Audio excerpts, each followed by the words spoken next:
Ыбырай Алтынсарин асыл шөп. Зылиха мен Бәтима деген екі қыз қалаға қарай жол тартады. Ол екеуінің қолдарында бір жәшік жеміс болады. Ол екеу келе жатқан кезде Зылиха деген қыз ашуланып жемісті тастай салады.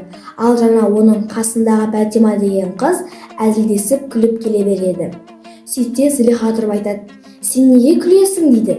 "Екеуміздің де жәшіктеріміздің ауырлығы бірдей, әрі сенің менен күшің көп емес қой" дейді. Сөйтсе Бәтима тұрып айтады: "Мен өзімнің жәшігіме ауырлықты жеңілдететін бір шөп салып қойдым" дейді.